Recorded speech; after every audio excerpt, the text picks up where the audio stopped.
Seja bem-vindo. Você tem dificuldade de entender o que são aquelas caixinhas que ficam todas conectadas? Pipeline, build, deploy, testes automatizados, esteira, são tantos termos que é muito fácil a gente se perder. Tá vendo esse documento aqui? Não é a coisa mais estranha do mundo? Então bora explicar como é que a gente veio parar nisso aqui. O que é pipeline? Primeiramente, por que esse nome? Podemos pensar em um sistema de canos, em que é possível a gente criar novas bifurcações ou configurar ele de uma maneira bem dinâmica. Mas aqui no Brasil é muito popularmente chamado também de esteira, tipo aquelas esteiras de linha de produção de grandes armazéns. A questão é a gente ter esse poder de poder mudar o fluxo, o comportamento dessa esteira da forma que a gente bem entender e colocar numa rotina automatizada. Agora, voltando para o mundo corporativo da TI, temos duas definições bem fortes para esse termo de pipeline. Uma é na questão de arquitetura. O pipeline pode representar um processamento de dados distribuído, assim como a infraestrutura de cada passo do pipeline pode ser uma aplicação única, com configuração própria. Porém, quando falamos de pipeline dentro de entrega contínua, estamos frequentemente nos referindo a uma esteira e a saída dela seria a liberação para a produção do software. Também é conhecido como um termo técnico chamado pipeline de implantação. É um design que permite a gente aplicar conceitos de integração contínua junto com entrega contínua, de uma forma que permita automatizar todo o fluxo desde o momento que o desenvolvedor faz o commit até a liberação de produção, passando por todos os estágios de qualidade possíveis. Agora que a gente entendeu que pipeline aqui é referente a processo automatizado desde o momento que a gente commita o software até colocar em produção, a gente vai ver uma ideia agora aqui de um exemplo de time de desenvolvimento que eu hipotetizei aqui, e a gente vai tentar fazer uma conexão disso com as ferramentas modernas que permitem a gente implementar a pipeline de implantação, tipo o Azure DevOps, GitHub Actions. Com essas coisas em mente, vamos explorar a seguinte ideia. Começamos um projeto novo e possui duas pessoas desenvolvedoras nele. Uma delas só pode trabalhar de manhã e a outra só pode trabalhar à tarde e à noite. Isso dificultava elas estarem trabalhando juntas no mesmo horário. Durante algumas semanas de desenvolvimento, foi percebido que toda vida que uma delas ia iniciar o trabalho na sua máquina e começava a sincronizar o repositório na máquina dela, e aí ela ia compilar o projeto e o projeto acabava quebrando. E isso começou a gerar muita frustração no time, porque tu ia começar o dia e já tomava um erro na cara. Imagina a motivação que rolava.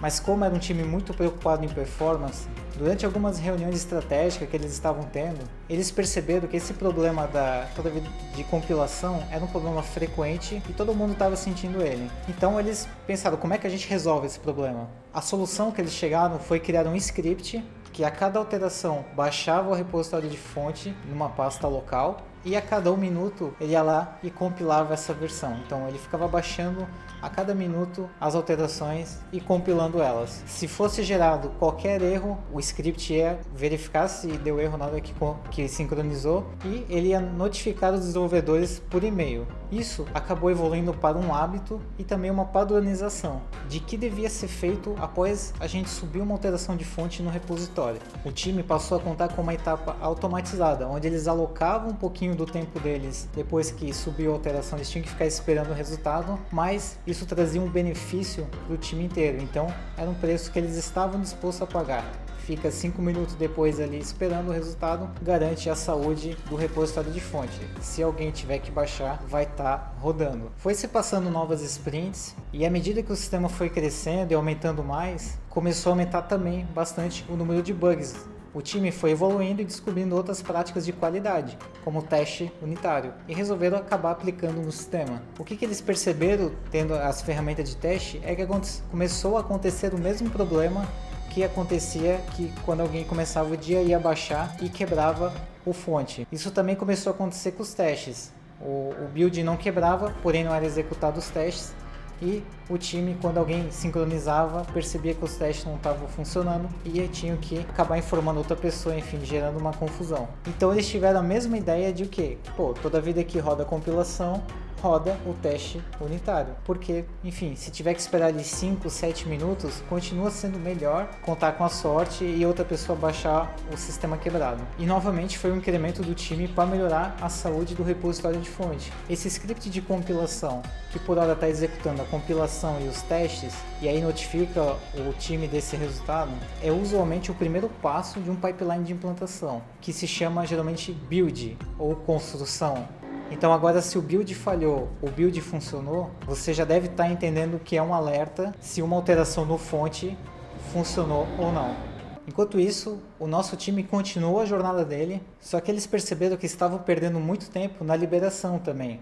Eles sempre tinham que alocar um desenvolvedor para estar fazendo a liberação e isso gastava um tempo do time, tanto para ambientes internos de teste quanto para o ambiente produtivo que os clientes usavam. E novamente eles tiveram a ideia de que vamos colocar no nosso script que automatiza tudo. E depois do passo de teste colocaram um passo para liberar nos ambientes. Só que isso acabou gerando mais problemas, pois cada alteração no repositório de fonte estava sendo liberada nos ambientes produtivos. E aí começou a se perder o controle das alterações. O que antes era os 5 minutos esperando ali para rodar os testes, etc., com todo esse processo automatizado, começou a levar horas depois do trabalho, que problema na aplicação, os clientes ligavam e os desenvolvedores tinham que ir lá resolver e apagar o incêndio. O time acabou entendendo que não poderia sair liberando todas as versões nos ambientes produtivos e acabou mudando um pouco a estratégia dele, criando uma separação entre o build e a liberação. Nesse momento foi entendido que cada build gera uma versão que pode ir ou não para um ambiente produtivo ou de teste. Essa separação entre a compilação e a liberação do ambiente produtivo é onde nascem geralmente as versões do software, onde cada build é incrementado um número e gera uma versão nova. Essa versão que a gente gera, acabamos guardando num repositório de artefato, que usualmente é uma aplicação que responde HTTP, é integrada com a maioria das linguagens modernas de desenvolvimento e a gente meio que só se comunica com ela através de nome do aplicativo e a versão. E com isso a gente pode estar aí usando bibliotecas, imagem Docker, executáveis, tudo que a gente quiser, só passando esse identificador a gente acaba acessando esse artefato. Assim, nosso time passou a gerar uma versão a cada alteração no repositório de fonte e acabou criando uma documentação de como executar a liberação em cada ambiente, passando geralmente uma versão e o nome do aplicativo como argumento. Nesse momento aqui, o time atinge um objetivo que é a implementação de um pipeline de implantação. Como os desenvolvedores fazem várias alterações, essas alterações vão gerar várias versões e essas versões podem ou não serem promovidas. É uma série de processos que foram automatizados dentro do time de desenvolvimento. E mesmo esse time aqui, usando esses scripts aqui, e não usando ferramentas como Azure DevOps, GitHub Action, Jenkins ou qualquer outra ferramenta, ele está sim fazendo práticas de entrega contínua. As ferramentas, elas ajudam muito a gente a democratizar a implementação dessas práticas e muitas vezes vão além da necessidade do nosso projeto. O grande segredo do assunto DevOps é entender quais são as dores do seu time e que tipo de prática pode ajudar a resolver um problema dele. Muitas vezes podemos sim ter processos manuais dentro dos times, isso porque muitas vezes algumas coisas precisam ser medidas se vale o esforço da automatização ou mesmo tem cenários em que o time abre mão disso porque, enfim, vai levar tempo para desenvolver, às vezes o time não é tão grande, não tem tanto investimento, então a gente tem que saber equilibrar esses pratinhos. Porém, você deve estar se perguntando agora, mas na minha empresa eu vejo esse negócio aqui e não entendo nada, parece um arquivo alienígena. Vamos lá, a maioria das ferramentas que são orientadas para a execução de pipeline de implantação vão seguir esse modelo aqui. Cada caixinha é chamada de trabalho, cada trabalho possui uma lista de passos, cada passo vai possuir um nome e um comando. Então, se pegarmos o script do time anteriormente que tinha o build dele, que gerava a compilação, rodava os testes e publicava os artefatos, podemos adaptar isso para a nossa caixinha também. E atualizando com valores, vamos ter para o trabalho que se chamará build e os passos que vão representar cada comando do script de build. Assim, montamos a primeira caixinha de build. É muito popular as ferramentas utilizarem um formato de arquivo para representar essas coisas, e é aqui que o YAML entra em cena.